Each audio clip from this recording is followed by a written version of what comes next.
So, Dead Space 2. After the success of Dead Space 1, a sequel was in order. And oh boy, what a sequel it was. Dead Space 2 is one of those games that come out once every 10, 20 years. Probably. One of those sequels that improve on pretty much anything. Released roughly 2 years after Dead Space 1, the game had quite an interesting pre-release marketing campaign. I briefly remember seeing ads for it that said, "Oh, your mother is gonna hate this," like something like that, something stupid like that. I don't know why they were trying to market this game to children, because of course only children will care.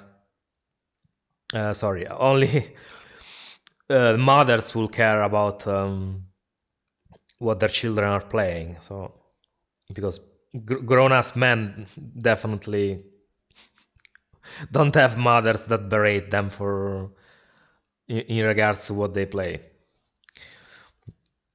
But yeah, that's a funny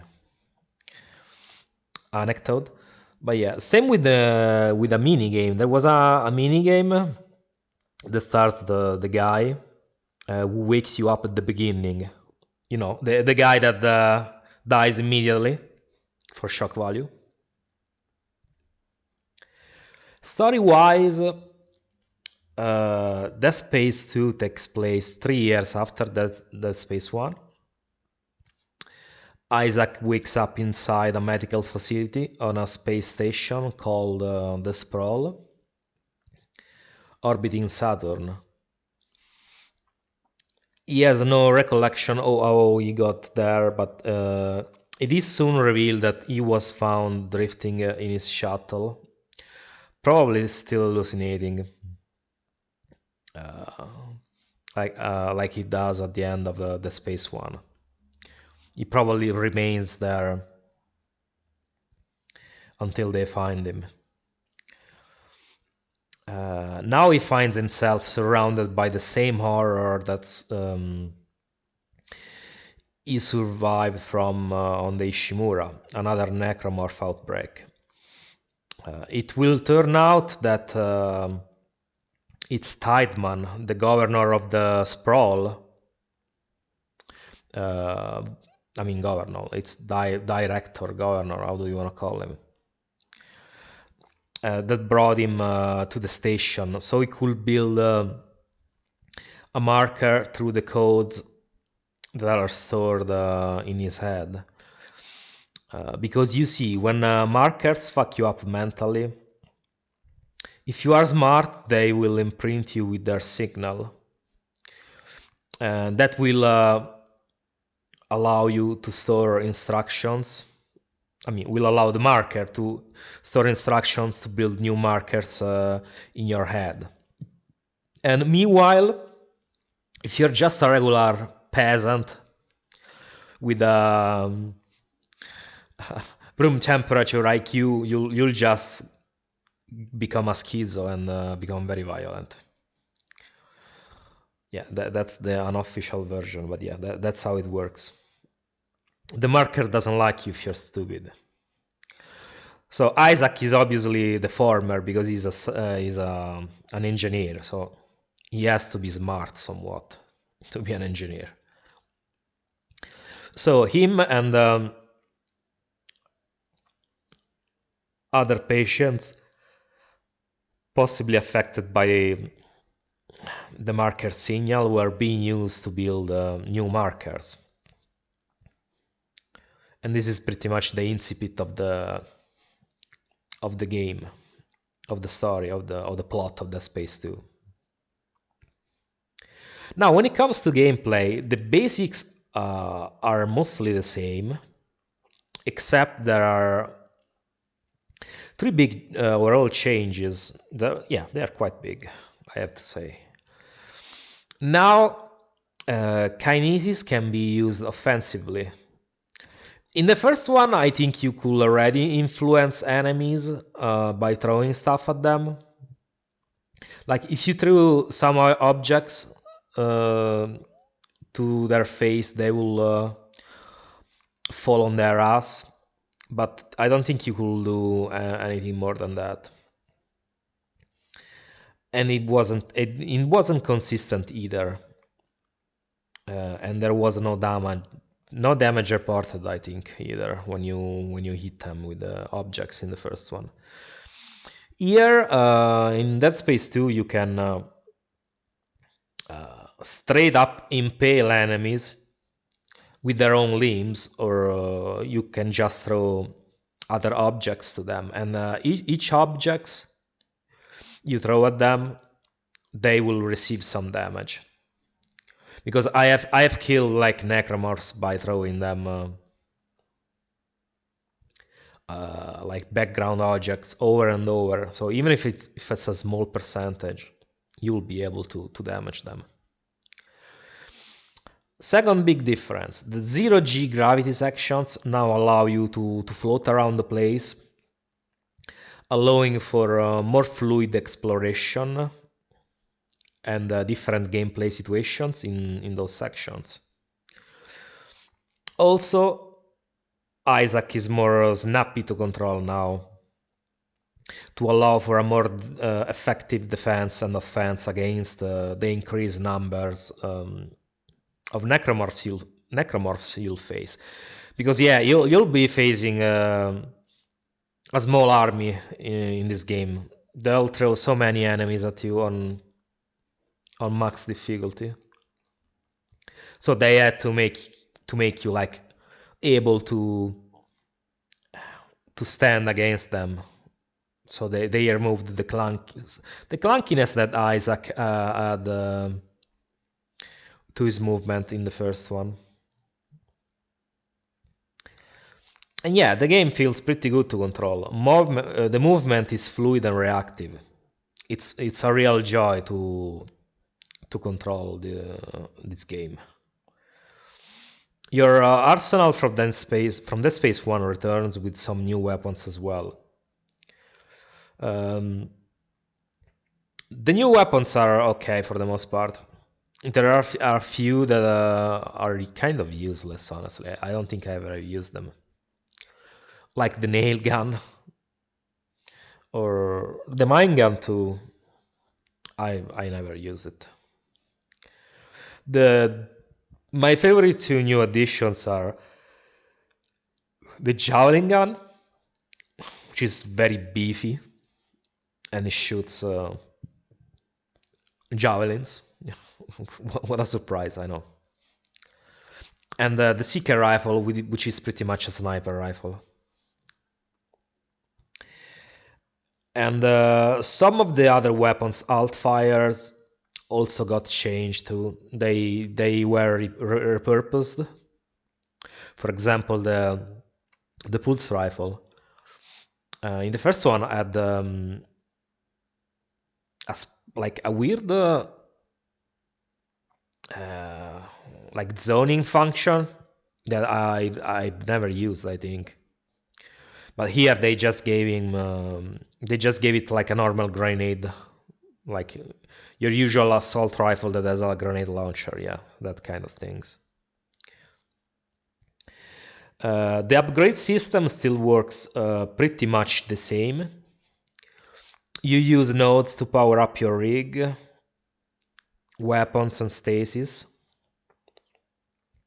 Kinesis is already maxed out. Like you don't really upgrade kinesis. You only upgrade the damage you do by throwing objects, but not the reach of your kinesis. That's already maxed out in that sense. And since now the game takes place on a station that's pretty big, you'll just proceed forward most of the time. So it's not like in the first one, where you will visit each part of the ship, and each mission took place in one part of the ship. Here you just keep going forward and forward and constantly changing locations. So you will not stay in the same spot for long. The game is very action-packed, so you'll rarely stay in the same place, like I said. Only like very rarely. There are a few locations that will circle around, like the Church of Unitology. You'll spend a little bit more time in there, but yeah, not in measure still. You'll be able to unlock some extra paths that lead you back to where you came from, so you can go back to maybe the stores to upgrade your stuff. But yeah, and just that, nothing out of the ordinary. Although I have to say, this is one of the aspects where the game suffers slightly compared to Dead Space 1. The Ishimura was definitely a more atmospheric environment than the Sprawl.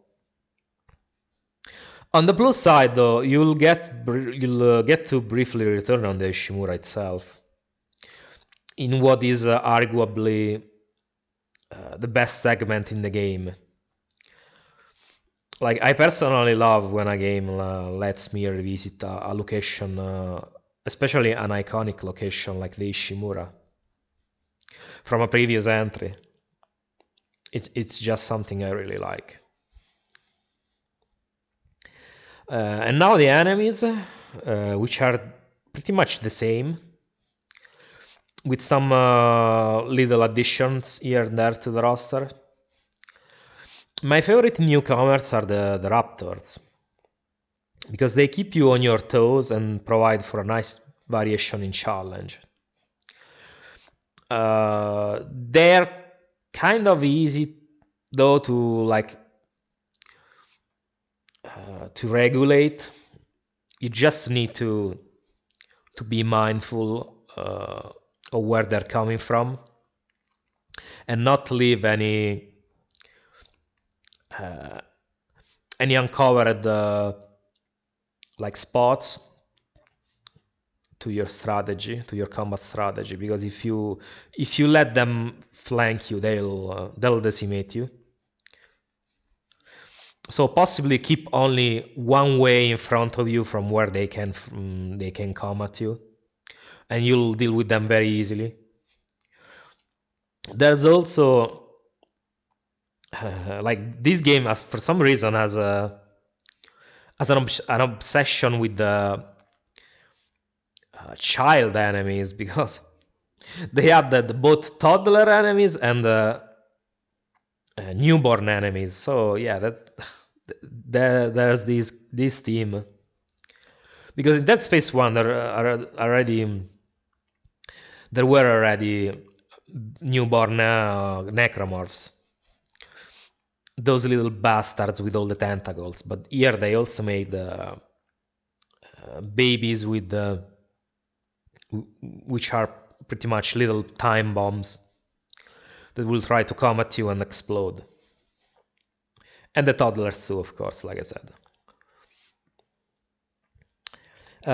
One downside, though, when it comes to the enemies, is the bosses. There are no giant ones like in Dead Space 1, and the ones that are present are all very samey, except the last one. They all feel very similar. I mean, at least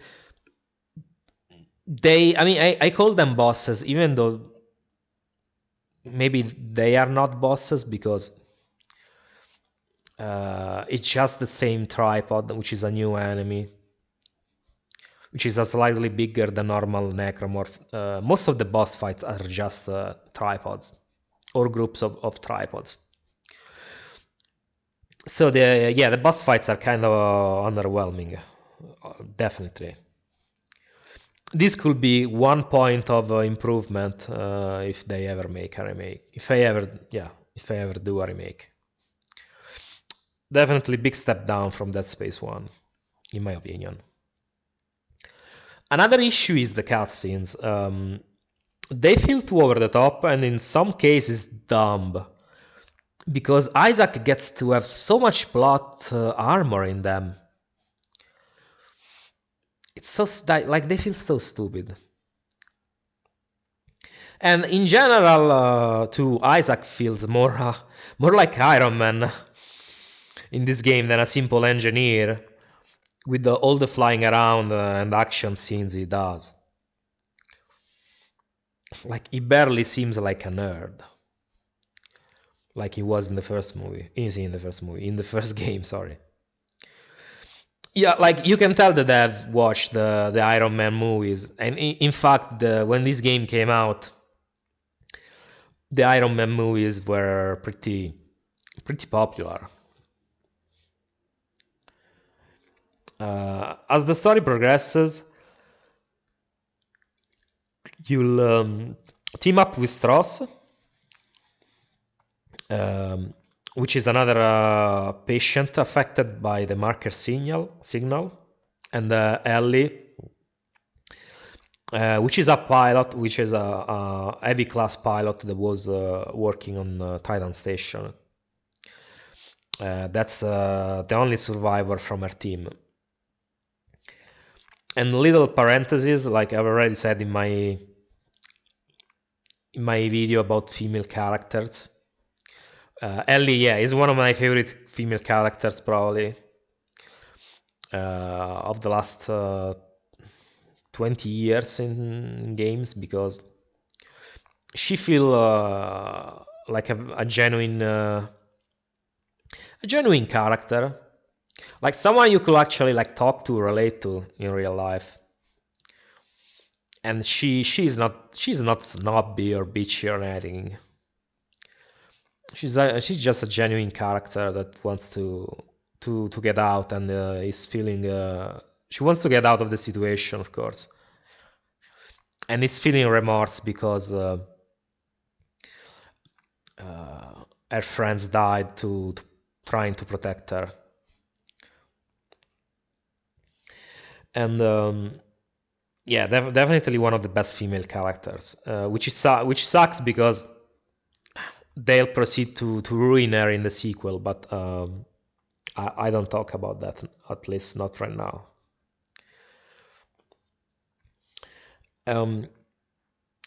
Isaac's objective is to destroy the marker because its signal is slowly killing him.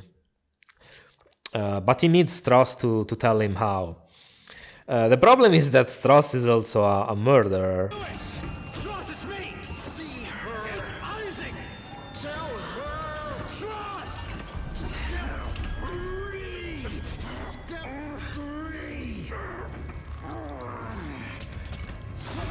Shut the fuck up. Oh God. He killed his wife and son. So just like Isaac, he keeps having visions of his dead family.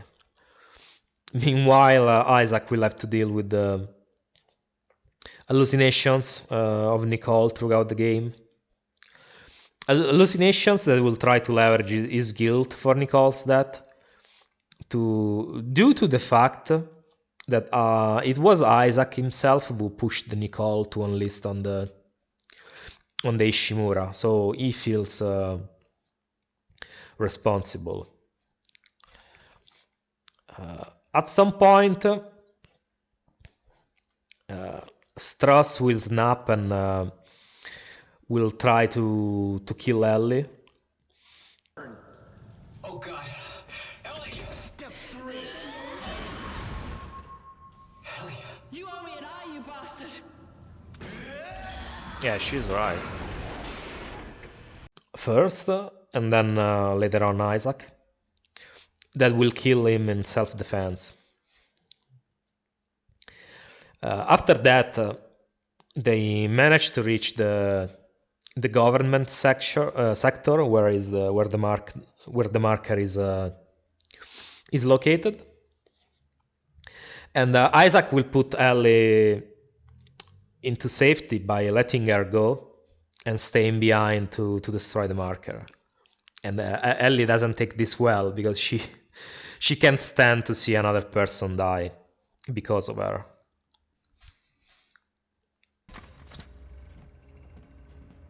Isaac, what are you doing? Closing hatch. Oh. Hey, Isaac, what are you doing? Gunship command override confirmed. Isaac, what are you doing? Open the door right now! Emergency launch cycle initiated. No! Airlock sealed. No! No! Don't you dare! Don't you dare launch this ship! Isaac! It's your best chance, Ellie. You got life support, comms. Hey, you gotta be rescued. You bastard. I need you to be rescued. I couldn't save Nicole, but I can save you, Ellie. The final rush is balls to the wall, packed with enemies. You'll have to use all your tools and weapons to succeed, and hopefully you will have upgraded both your suits, your weapons, and anything else, your health points and etc. Because you'll need them. And like I said, the upgrade system is the same. You upgrade at the node stations, then you can buy resources and other things in the stores that are scattered throughout the station. The final boss is a bit underwhelming.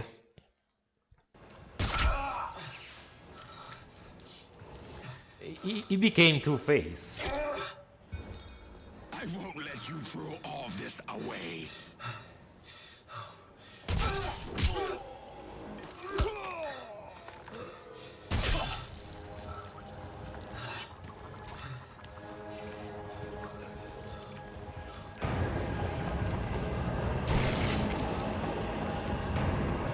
I die. What?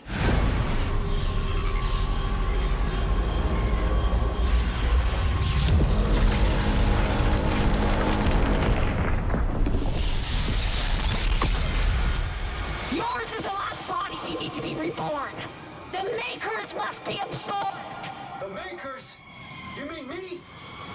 But Strauss said we could destroy the marker. Not if we consume you first. God damn it, I trusted you! Fuck you! And fuck your marker!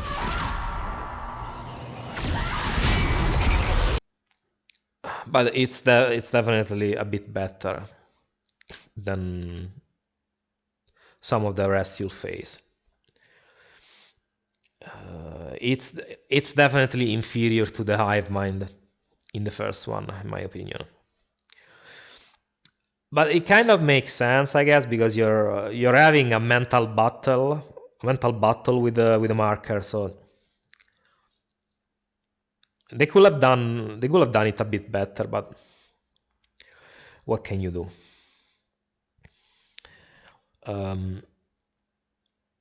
These few issues, along with the others I have mentioned, cannot drag down one of the best games of the last 20 years, in my opinion. And so in the end, Isaac gets another chance at life. After destroying the marker, Ellie comes back to save his ass. And you feel like he deserves it for everything he went throughout the course of Dead Space 1 and then Dead Space 2. Like small parenthesis, I don't know you, but when he says when talking to the Nicole hallucination that if I let you go, I won't have anything left. I don't know. That hit me hard because I guess in a way I know what it feels like when you're about to lose the last thing that keeps you going. That the I mean, most people have that one thing that keeps them going in their life. Maybe their life sucks. That's not very pleasant or interesting or exciting. It's quite depressing, and they have this one thing that keeps them going. That single ray of sunshine that keeps them going, and if they lose that, they have nothing to live for, and that's a scary thought. But yeah, philosoph- philosophing aside, uh, given how good this game is, it can only go downhill from here, and it will. As for Dead Space 2, let's focus on this now. It's a very good game. Fun to play, good pacing, very replayable. Still great sound design, good characters, good acting. Yes, the atmosphere is not as good as the first one, and there's like a bunch of other little flaws here and there, but it's still a damn good game. And if you haven't played it, definitely do because this is a masterpiece. This is one of those games made in the last 20 years that I consider a masterpiece easily. If I had to give this a rating, I will give it a 9 out of 10. Definitely, it still holds up. It still plays better than most games. Than most games made today. And it will be interesting to see um, when and if they do a remake, how they'll tackle it, because honestly, they could even just make the same game with better graphics and nobody will complain. I'm sure they'll change something. I mean, like I said, if they improve the boss fights, definitely that's a plus. So there's definitely still room for improvement. But this is as good as it's gonna get for that space. As for the rest, I have a few ideas for the next videos. I'm not gonna spoil them though.